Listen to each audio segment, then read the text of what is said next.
Hey everybody, it's the Nitty Professor. I'm back at it again. Spinning some yarn. Question is that really what I should be doing with my time? And that's kind of what I wanted to get into a little bit today. You know, we hear a lot about how time is money and all that good stuff. And question is, how true is that really? You know, see if I can get this going here. I got out of the habit of spinning. I was just doing it once a month, which I consider bad. I mean, no, I'm not making money doing this. However, it sure is fun. And it's like, why is that? Like, what do we value? You know, what do we value? We sit around making things we may or may not need with materials that, you know, we might have procured in any number of different ways. And I was just kind of meditating on that today. In fact, hi Betty, he wants to help. I was asking my daughter what she thought, because she is a sewist. And I was like, you know, how eager are you to try to leverage that skill to make money? And she said it's a battle, because it might interfere with her love of it. In fact, she gave a kind of a simile with her set construction professor at Creighton, who said, there are days when I'm literally realizing dreams. You know, can you imagine like doing a stage set for a musical or something like that? I get that. But then there are days when the frustration is so great that he just wants to throw in a towel, because it's a job, right? Now, this isn't a job, but does that mean that I'm wasting time? And I gathered a few thoughts here. So what can we juxtapose to money, right? That we value. That's the question, really. What do we value? And I've had, as a scholar, I've had a lot of opportunity to undertake some musings about this, and have come to the conclusion that what we really value is meaning. What we really value is meaning. To the extent that money can get us that meaning, you know, obviously we have, it's like the Maslow's theory of needs. You know, we have fundamental needs to eat, have shelter, have water, but then there are more advanced needs that, things like creativity and our importance of our relationships and all that good stuff. So there's this whole hierarchy. And one of the things that comes into play with money is the instrumentalization of our time, the instrumentalization of our effort, turning what we do into an object that can be exchanged at a certain rate, you know, based on mathematical formulae. And this can, hey, how you doing? Shake? He's so sweet. You're not going to shake. The question is, are people economic units? And in corporate culture, yes, they are, right? My younger son gave me his managerial report today. He works in a warehouse. And, you know, you get a rating, right? And he overall got a good review. Hey, Benny, you're not earning any money, are you? Oh, Benny's not earning any money either. Does that mean he doesn't mean anything? No, it doesn't. You're very meaningful, Benny. But anyway, so my son got this review about how, you know, he could improve this or that rate, and then he would pass muster, and it's all quantifiable, right? It's all about quantity. In fact, when I spin, you know, I've heard people, they, you know, measure the twist and all the weight and stuff, and I thought I could do that too, like you get all exacting and mathematical, and I don't like quantifying stuff all the time.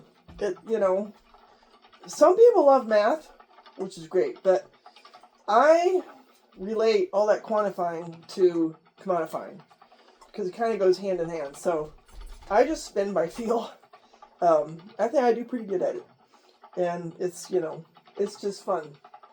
But again, like, what do we value? What do we prize? What's important to us? Is it money? And a lot of people, it is money. You know, greed is real, right? But creativity, that's important.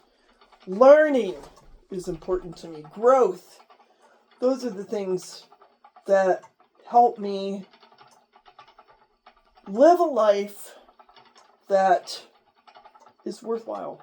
I don't want to live a life where all I'm doing is making someone else rich, right? Or where all I'm doing is accumulating quantifiable units that I could exchange. It's not enough.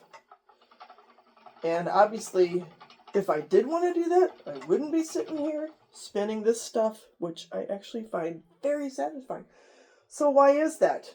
And a couple other things I just made some notes here, the value of slowness over speed. We're pushed a lot of times to just work. I know my older son, he was working in corporate environment, retail, and he was always being pushed to go faster. Always being pushed for speed. All about speed, efficiency, right? So, I don't knit fast, and I don't spin fast. I value the slowness. Slowing down, it's that, that sense of leisure. And then your brain can just kind of take off and do its thing, and you can just be a human being.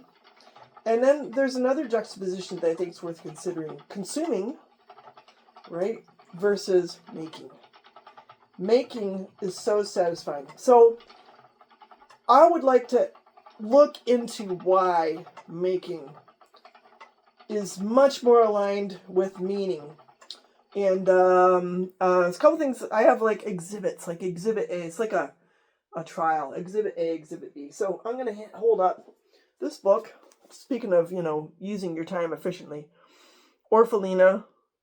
The author of this book is Zygmunt Moritz. The original title was Arvachka. And as you can see, yours truly translated this. So the story about this is I studied Hungarian for a long time, 30 plus years, and Moritz became the author that I started working on. So I've translated 3 of his novels, and I would like to translate more, although I'll probably do it slowly. I'm not going to do it like rush to do it, because I need the tenure, etc. promotion. I don't need that anymore. I'm retiring. But there is a scene in this novel, and honestly, I'm just going to lay it out there. I'm proud of my translation work. It's a beautiful translation. It's the only English translation of this novel. It's a wonderful novel. It's heart-wrenching. I'm just going to put that out there. So if you want to read something like the Romance at the Fiber Guild series, which is going to come out soon, right? This isn't it. This is tragic. So this little girl, the orphan girl, is basically exploited. She is instrumentalized by, in this case, a poor family. And Moritz illustrates how even the most impoverished people were sucked up into this moneyed economy. This is like 1920s Hungary is when it's set. Was written in the 40s. And they take on this orphan girl because they get money from the state. And so she's called the little state girl, Alami Adavachka, in the narrative. And in fact, I translated that. Her name is Orphelina State. And they just basically exploit her. So they have a little farm, and her main job is to tend the cow while everybody else is doing stuff so they can get their products to the market and all this good stuff. And her time's not her own, and she's just disallowed from pursuing any kind of hobby or even wearing clothes. She's so objectified in the novel that she doesn't even wear clothes. But she has this rare moment at one point in the novel, about 2/3 of the way in, where everyone's gone, and they've actually entrusted her with doing the dishes, even though they only let her eat out of the dog dish. And she's like, what am I going to do? What am I going to do? I've got some time. I could do whatever I want. And you're not going to believe this, but what she chooses to do is to re-mud the floor. Now we're talking peasant-type housing, poor family. They didn't have wood floors. Their floor was made of this kind of special mud. It was a very well-honed technique that these Hungarian peasants used to have a floor and to keep it so that they could polish it and clean it. And she undertakes that labor. And none of the other children, the biological children in the family, they're not allowed to do that, even the oldest. And she's only like 5. That's what she chooses to do, this laborious task. So what is Moritz getting at with this? And there's some actually really good philosophy, and it kind of relates to what I'm doing here. So that's why I bring it up, this whole idea of crafting. So I have Exhibit B now. Exhibit B, I'm going to try to make this, I don't want to get too convoluted here, people. But this is Exhibit B. This book is called Being Human, The Problem of Agency. So this is one of my favorite social philosophers, Margaret Archer. And I had to kind of write some notes here so I wouldn't get lost. But she has this notion of homo faber. So the idea is man the maker. And her claim is that agency is expressed through interaction with the earth in something that she calls performative achievement.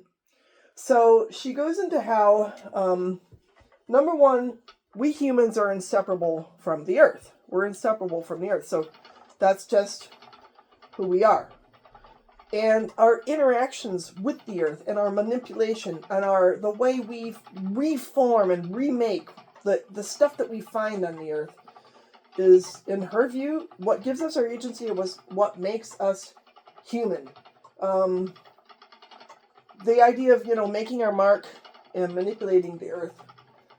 So some other ideas related to this: skilled performance builds self-esteem, versus a lot of the tasks that people do in the industrial world today that are boring and repetitive and lacking in challenge. I remember both my sons coming home from working in the big box stores and stocking and just feeling like no matter how much they did their job, it was never done. It was all the same thing, day after day, the same duties, the same problem.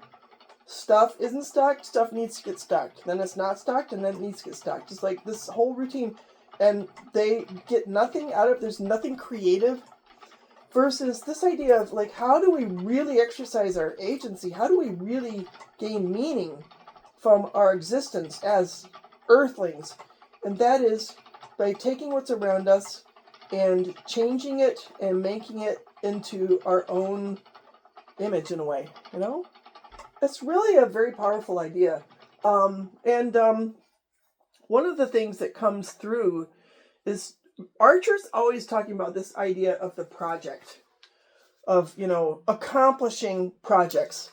And I remember I got a comment a few days ago about how the whole finished object idea that we see in a lot of knitting videos, people are like, that's back to commodification again. That's back to you're making an object that then could be subject to being commodified, versus a project, which is more of an accomplishment.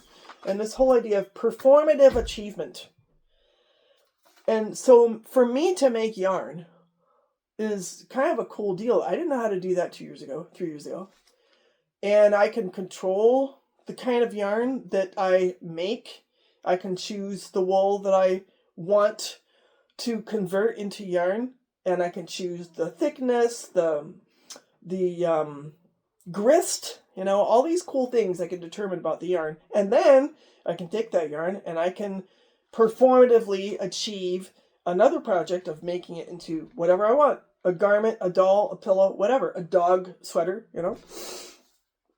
And there's a very close relationship between doing these things and self-esteem. So in the novel, where the girl is named Csere, which I translated into English as Chick Chick, because that's what Hungarians would do when they were calling the chicks. They would be like, Csere, Csere, Csere, Csere, Chick Chick, Chick Chick, Chick. Right? So I call her Chick Chick. She has this boost of self-esteem after she finishes that floor. It's like this huge deal for her to make that floor in the state that she wants it, on her terms, on her time, with nobody looking, just to build her own self-esteem, to have that agency and to forge her own personal identity. So I thought it was a good thing to relate to, our identity as crafters. Why do we do this? We don't need to do this, but we do. We really do need to do this.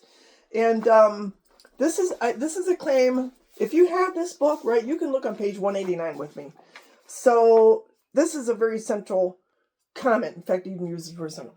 What is central to human beings are not meanings, but doings. So she takes my notion of, I think it's about meanings. She's like, no, it's about doings. And when we're spinning and when we're knitting, we're doing. We're doing, and we're doing it on our own terms, and it's not being quantified. It's not being measured. It's not being extracted from us. It's on our terms, and it boosts our self-esteem as makers. And then she mentions the fact that our embodied and practical knowledge develop in direct interplay with nature and material culture. It's our doings in the world which secure meanings, and not vice versa. So anyhow, I'm going to stop there. Hang on that thought. I might come back to Archer. I have used... So, just a little background. I've been writing on agency for 20 years. And it's very important to me. And I think that's one of the reasons why I'm so convinced in the value of doing this work. This leisure creative work, this project. So keep on doing, keep on making, keep on building your self-esteem, your connectedness with the earth, with each other. And we'll talk soon. Ciao.